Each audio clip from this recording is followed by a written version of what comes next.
Hey, I'm Elise Hu. I'm a journalist, podcaster. I'm the host of TED Talks Daily and an author of a book called Flawless. To get us started, I thought I'd read this quote to you on page 68 of the book. You said, "Growing up in white suburban America as the only Asian girl in my classes, I often felt ashamed of my differences and desperate to fit in. K-beauty's ascendance means that my three daughters experience a culture in which West finally chases East in some aesthetics and pampering rituals, subverting the previous power dynamic." Talk to me about what you meant when you wrote that this was really a powerful shift in the way that you'd seen the world. Yeah, I grew up wanting to be white. My idea of what it meant to be American was to be blonde-haired and blue-eyed. And largely that's because I grew up in the Midwest. And I didn't realize that there was so much diversity in America because I was in suburban St. Louis. And what I say about St. Louis is that even the salad bars are white. Like when you go to a salad bar at the grocery store in St. Louis, so that would be a Dierberg's or a Schnucks for my fellow St. Louisans, the pasta salads are all mayo-laden pasta salads. The cheese is Provel cheese, which is this mix of provolone and mozzarella. The lettuce is iceberg. And so even the salad bars were white. And I just grew up feeling my difference constantly and just really wanting to be like all the other girls who weren't Asian, who didn't have immigrant parents, who didn't eat the weird foods that we ate and have the traditions that we had. And I wanted to go to church because they all went to church and we didn't. And it's really amazing. Now I have three Asian daughters and their classes look like mini UNs. The kids are in Southern California, so it's obviously always been quite diverse. But their reality is so different in that now it's a lot more culturally cool to be Asian.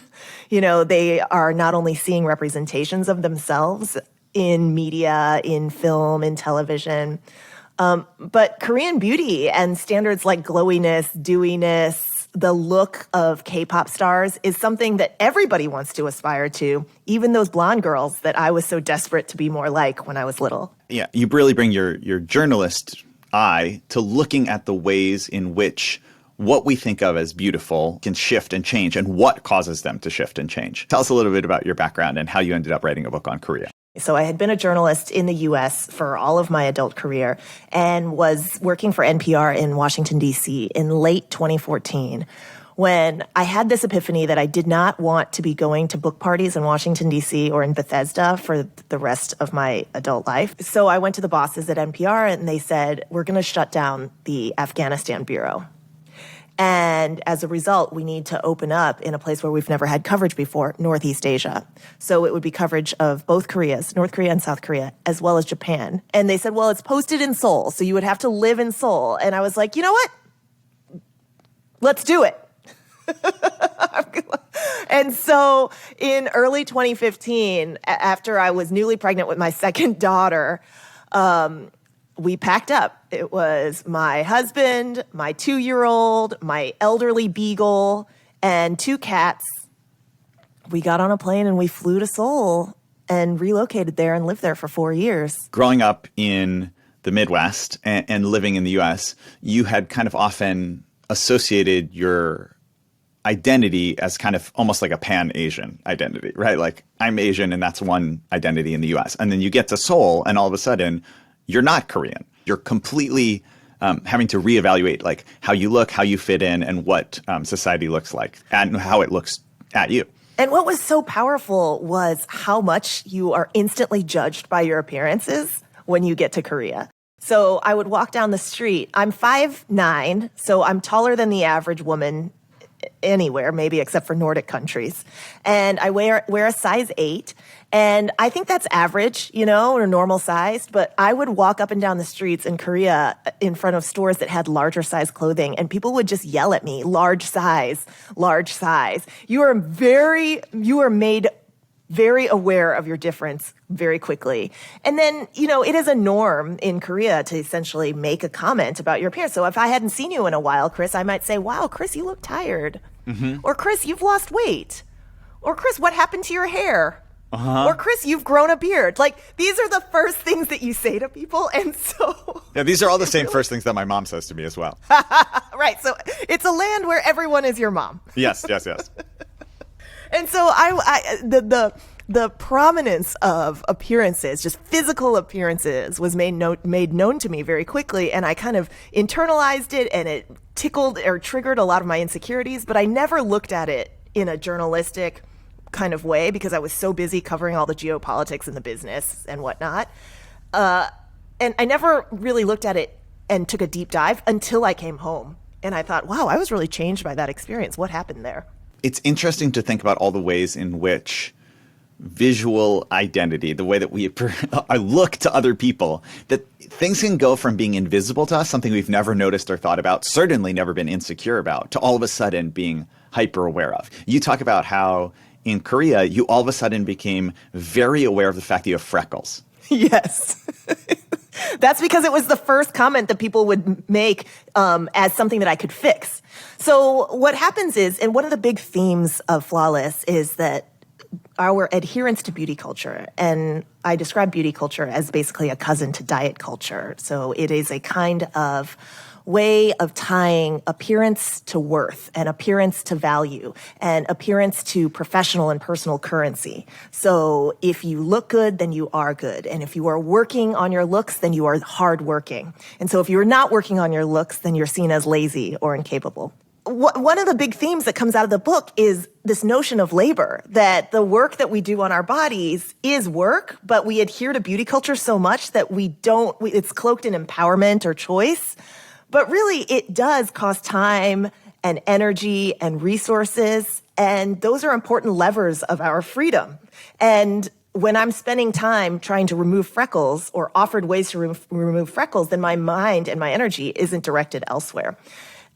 And so what was so pronounced to me about the freckles was not only that they would point out the freckles, but they would say, you can fix that. Why wouldn't you fix that? This is an option. It would be a logical choice for you to remove those spots on your face. And they think that about everything else that is deemed outside of the standard, right? Wrinkles. Why wouldn't you fix that? Hey, you have creases on your forehead. We can take care of that. So it's all wrapped up in this notion of consumerism and hard work and the market.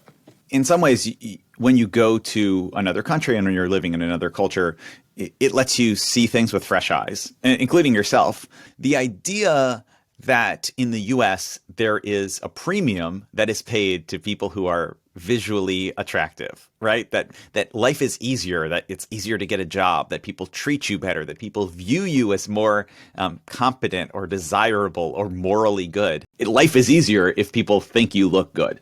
Yeah. And in South Korea, if you ignore this reality, it actually has a cost. It is a place where photoshopping your passport photos comes by default. It's a place where headshots were required on resumes.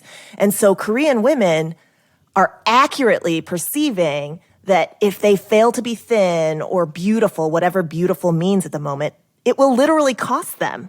And I think that it's true in the US too. It does cost us. We obviously have far more diversity, but it is also economically rational for an American or anybody in any developed country to sort of devote time to beautifying ourselves because it helps with dating, right? We're on dating apps that are highly visual. It helps with presenting yourself if you're in a competitive situation against another job candidate.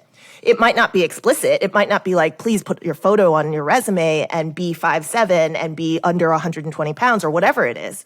But still, we do make judgments on other people's appearance constantly. You know, reading the book and thinking about all of the work, the mental work, the actual time and labor, and then the cost that goes into making oneself try to meet these kind of, in some ways, unattainable beauty standards. It's just exhausting. How do we handle like wanting to change this on the one hand and also wanting to recognize the reality that it can make us more successful on the other? How do we not buy in but also not burn out? Just as we shouldn't combat fat phobia by demanding that everybody be skinny, which is something that we're kind of seeing now that Ozempic and other diet drugs are becoming more and more popular. And just as the way to combat homophobia isn't just wishing or trying to get everybody to be straight, I don't think the way to combat lookism or appearance-based discrimination is for everybody to be beautiful by whatever today's reigning standards are. Culturally, that's not the way to address it. And so what we need to do is change our self-concept in a far more nuanced way to break the link between appearance and worth. The big problem, of course, is always like, these are big systemic problems that we shouldn't demand that we individually change. But at the same time, I think individual changes can ripple outward into our circles of influence. And especially as a mother of girls, I don't want them to grow up with the same baggage that I grew up with. And my baggage is about my appearance is often, like everybody else's, passed down by my mother, and hers was passed down by her mother. And so one thing that I think about is, how can I be a good ancestor? Like, if I don't want my girls or the next generation of women and girls and boys to grow up with the same anxieties about their looks, and then I don't want the people who are on the margins, people who might be bigger or less smooth or less firm or whatever is outside the norm, I don't want them to continue to suffer from being marginalized, then I also need to opt out of that kind of appearance-driven judgment, appearance-based focus in my own life. To me, one of the great parts of young kids is that they also can like call out some kind of profound things. And so in the book, you describe a conversation that your two oldest daughters had, where one of them says, Mom says that it's not important to be pretty, that the most important thing is to be clever. And then your older daughter says, yeah, but that's just because Mom's already pretty. I know. From the mouths of babes. So, Children? it's like, in some ways, I wonder what your oldest daughter would say if you're like, I'm opting out. And she's like, yeah, you get to opt out, right? It is a privilege. There's a privilege. You get to opt out because you're already fit the norms of whatever conventional. Yeah. I no longer gaslight my kids. So that lesson, that little vignette was very telling to me because it showed me that kids as young as 3, I think the studies will show, recognize what the beauty standards are and start to see with their own eyes the ways that people are treated differently in society based on their looks. And so it is this complicated form of gaslighting to say to them, oh no, it doesn't matter. It's what's on your insides that count. So now I'm far more candid and I get more curious with them and acknowledge, like, yeah, a lot of people are going to make comments about your looks, or they're going to say you're cute, or they'll say that those clothes look cute on you. But then I will try and use that as an opportunity to ask more questions and then dig in deeper and remind them that their bodies are instruments and they're not ornaments. Now, when you get to the end of the book, there's kind of various ways that we can go in terms of thinking about appearance. Yeah, and I want to talk about those. Yeah, and one of them is body neutrality, which is a response to this notion of body positivity. Body neutrality holds that bodies aren't good bodies or bad bodies. They're just bodies.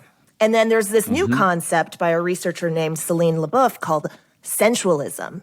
And that is a way to love your body from within. You're celebrating your body still, but the reason you love it isn't what it looks like in the mirror. The reason you love it is because of what it does and what it feels. And so the way that I approach this, now that I've studied it and reported it for years, is my approach to sort of body image is a mix of neutrality, just like this is my body, this is what it is, but also celebrating it with sensualism, which is this is how my body feels. This is a kind of awareness that we're taught in meditation and things like that all the time. But bodily awareness and embodiment is a way to sort of break our adherence to beauty culture. Let's dig even deeper into like the practical ways that someone's listening to this and they're trying to like get out of the parts of this culture that are unattainable and overwhelming and exhausting. What would you say are like the 3 things that someone should start by doing? So the 3 things for me are awareness, interrogation, and then renegotiation. And something flows out of each of them. So first is this awareness. See the ongoing resources that are required by appearance labor. And when you kind of see it, and because it's really kind of in the air, right? This notion that to be beautiful is to be good. But it's beauty does not equal morality. I write about the Escape the Corset women, which are all these Korean feminists who kind of saw this. They took this number 1 point, which is awareness, and they're like, wait a second. I spend so much money per month and so much time each morning on my appearance in order to adhere to these standards, and I'm just not going to do it anymore. And they were able to find each other and find community and sort of focus on their mental health and become activists, feminist activists, just by crushing their compacts and cutting off their hair and saying no. So this is a matter of bodily autonomy. So awareness is one. The other is interrogation. We can kind of ask ourselves, there's a real duality in beauty. I am not somebody who doesn't participate in getting facials or getting my hair cut or anything like that. And the reason why is because on one hand, it can become a trap, it can become a treadmill, and it can cost us a lot of time and energy, and we can end up in this anxiety and exhaustion cycle. On the other hand, there's so much of beauty work that is really about expression. Like makeup is a lot of fun. It can be play. There is the touch of beauty workers. I write about older women, because women live longer than men. Sometimes in your senior years, the touch of a beauty worker might be the only time that somebody touches you, and that's a nail tech or somebody who's an esthetician who is giving you a facial. So there's something really beautiful to celebrate about that. So there's this duality at play, and I think that allows for this number 2 idea, which is interrogation. So what is it about beauty work that I can really celebrate that does make me feel sort of good and embodied and the most me version of myself? And then what about it can I just opt out on? And what am I doing it for? How does it affect other people and other communities? In my case, how does it affect my children when they see me choose what I choose? So that's the interrogation part. And then the third is a lot of it kind of flows from that, which is renegotiation. So if beauty work and aesthetic labor is labor, then we can renegotiate the terms of the labor, just in the same way that workers would renegotiate their contracts with management. Like, I don't want my daughter to start shaving her legs too young. And the reason why is because she's going to have to shave her legs for the rest of her life, because I don't imagine that the hairless trend is one that's going to go away. It's been around since the Civil War. And so if that's the case, then I want her to start later, or I want to choose something that is more permanent for hair removal on her legs. Since I see beauty work as work, and I'm renegotiating the terms of that labor, I'm asking my daughter to wait until she's old enough to have the hair on her legs lasered off, such that she can just go to 9 laser hair removal sessions instead of shave her legs for the rest of her life. And so that's kind of one area, very specific example of renegotiation that has come out as a result of me doing all of this beauty reporting. You do have these unique blend of experiences where there's kind of no one else who could tell it in the way that you can. You're a tech reporter. At a time in your teenage life, you worked as a model. You felt the weirdness of those beauty standards and kind of tried to leave that world. And you've lived in the US, you've lived in East Asia. You've seen this global change in the way that beauty standards are expressed, and you've also experienced it personally. A lot of the ideas that are presented in the book seemed far more futuristic 5 years ago, because I wrote the proposal for this book 4 or 5 years ago, when it was like, look, this is the way things are going, and a lot of it is bearing out. It just is bearing out. And South Korea is now the world's 3rd largest cosmetic and cosmetic tools exporter. It used to be really known for exporting its smartphones. This year, in fact, Korea is now exporting more cosmetics than smartphones. And so this is a topic that demands to be taken seriously, because all of our lives are just so in front of screens and determined by visuals and visual realities. But it means that our judgments of one another are increasingly surface level also. And we've got to combat that because of the dark side of lookism. I feel like every single person who is listening to this is experiencing already, whether they know it or not, this concept that you describe in the book that I'd never heard before, which is the technological gaze. Can you define that for us? Yes. So there's the male gaze, which is this external gaze where I feel like I'm performing, or I'm thinking of your perspective or a male perspective in the way that I present myself or the way that I move in the world. The technological gaze flows from the male gaze because so much technology and algorithms are designed by men. But the technological gaze is not external. It's an internalized gaze. It is a persistent, self-policing, narcissistic gaze that we sort of perform to, and is determined by a lot of the ways that we see ourselves on screen or in algorithms. So it's fed by how we see ourselves or other humans in technology, but then it's also sort of fed by the way that we perform. So it's this like feedback loop kind of narcissistic self-policing gaze. It is always on. It is sort of a way that we kind of judge ourselves and measure ourselves against.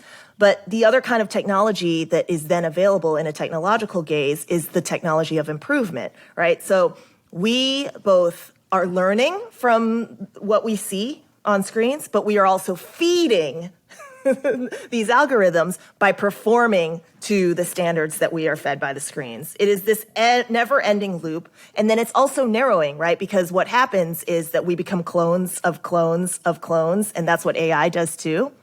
And what I worry about is that the narrower the definitions of beauty become, and the more cyborgian it becomes because we are playing to a gaze that is not real and it's inhuman, then the wider the pool of ugly or marginalized or, not fitting the standard becomes. Well, so this is an interesting part for me here is that when you interview people who are making changes on people's physical bodies, so when you're talking to people who are plastic surgeons or who are, doing cosmetic procedures or even just, facials and all of that stuff, increasingly people are asking them to make them look more like the people that they see through the screen.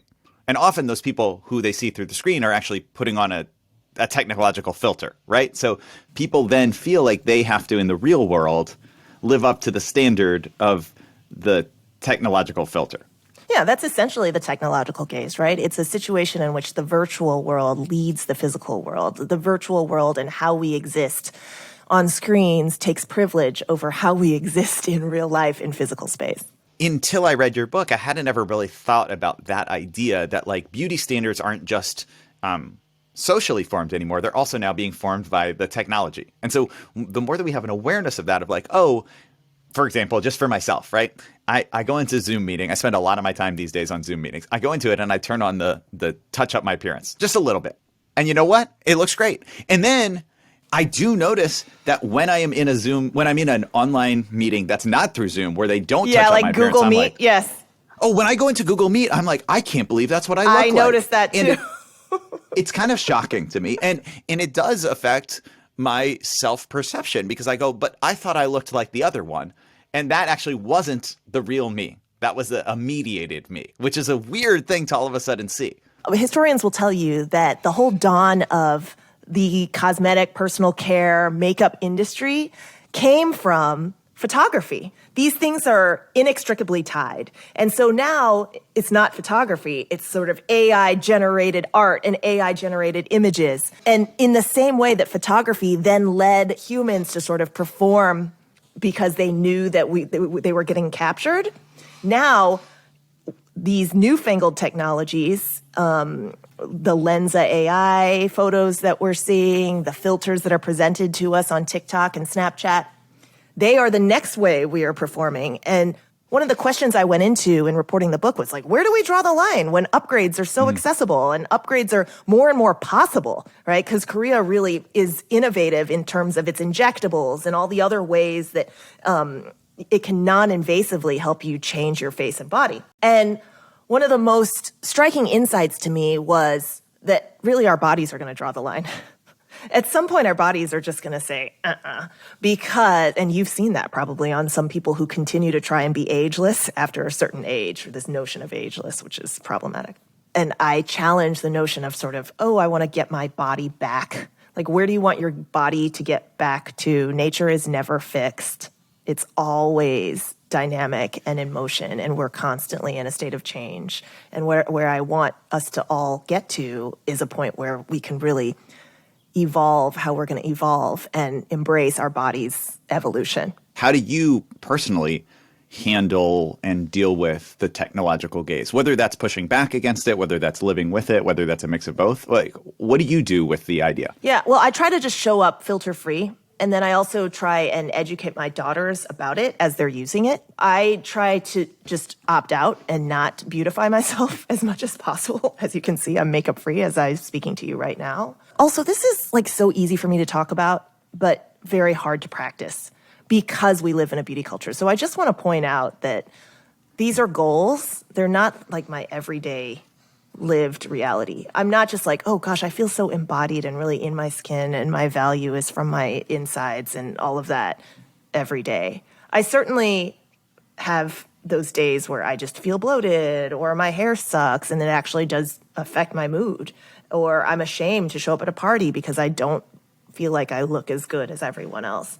What I'm trying to do, though, is be very intentional in breaking those scripts that I'm so used to saying to myself. And I think that it's a project, that it's going to be a project for the rest of my life, but it could be the project of more of our lives, and that we can talk about it and feel less alone in this struggle. The other caveat that I'm kind of curious to talk about, and again, you address this in the book, is the caveat that for some people, being able to modify their bodies and being able to, have access to plastic surgeries, like I'm specifically thinking of like trans people, having access to surgeries like that can be a really important piece for them of gender affirming care. So the more that we accept that everyone should be making big changes to their bodies and to their appearance all the time, the more that we just put this work on everyone. But we also can't quite say that no one should do that. So where do you land on it? Yeah, I write and spoke to trans women in Korea and also North Korean women, for which being able to wear makeup or get gender-affirming surgeries were really, or just changes to their appearance in general to present as women or what they believe women should look like, was really core to their identity and their freedom. And also to their survival. We have to remember that trans people are victims of violence and violent crime at a rate far higher than non-trans people. In so many cases, gender-affirming appearance was really about safety and security and being able to show up without the threat of violence. And the trans woman said the same thing to me as the cis woman, which was that it wasn't the standards themselves that they found punishing.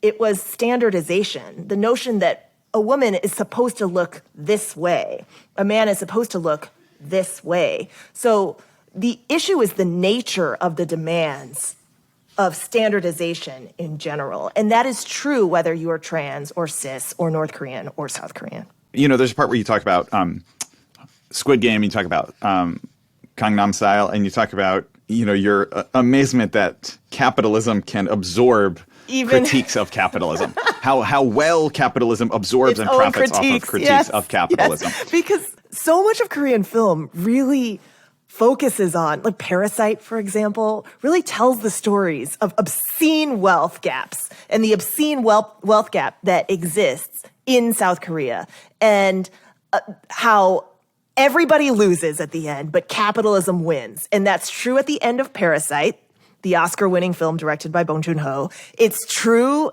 in Squid Game. And yet, both those films ended up making just bukus of cash and being at the top of the pyramid in all of the rankings. So the reason I bring that up is because I think that reading your book and thinking about this, so many of the beauty standards and the standards of what we think of as how people are supposed to look are often kind of proxies for money and for class, right? Like you talk about how looking white is often, in your opinion, misinterpreted as a racial or colonial goal in Korea, and that in fact it is much more to do with people wanting to be seen as not having to spend time like outside, that they can have the privilege to not be in the fields, and that's where it started. Yeah. And also, like, can you afford plastic surgery? Can you afford these under eye creams? Can you afford the expensive 10-piece, step process? Right. Maybe one of the ways we can start to critique these exhausting beauty standards is to critique the way in which we think of needing to have money as necessary to being a good person as well. Yeah, absolutely. These things are all tied up together because performing beauty really is a class performance. I get into how if you change your appearance or appear as if you look a different way, then you can kind of transcend class. And that was true for the modern girl back in the 1920s. It was true for the factory girls of Korea in the 1960s and 70s. It's true for now the what's known as the soybean paste girls, who spend a lot of money trying to look like they are richer than they are. And it's this notion of transformation through spending. Right, so this whole system cannot hold without people in lower classes wanting to aspire to this kind of look or aspire to this kind of wealth and wanting the money in order to look this way. And I think it's really dangerous that Southeast Asia, for example, which is less economically wealthy than Northeast Asia, they chase these Northeast Asian or Korean standards. And it's a far larger pool of their income in order to try and get there, right? I don't think it's better for all of us for these procedures or these cosmetics to be more affordable, which is one thing that the cosmetics industry would say, like, oh, this is at a price point that everybody can afford. The issue isn't like affordability. The issue is that it keeps this wanting, right? And it keeps this chasing, and it can often be a treadmill that we can't get off. You know, there's a classic joke that I get all the time. I wonder if you get, but when I tell people what I do, they always go, "Oh, you have a face for radio." And but it does make me think, having had a career in audio, as we both do, how does that play into your thoughts about visual appearance? Because we both interact with audiences in a way where they don't really see us. Yeah, and it actually makes me value myself apart from my appearance. So I'm so glad. I used to work in television, and now I work in radio. And working in radio or in the audio space has really helped me let myself off the hook. All right. Well, Elise Hu, thank you so much for being on the show. Your book, Flawless, is fantastic, and I'm so appreciative that we were able to talk about it. Chris, this is my favorite interview. It was just a delight getting to talk to you.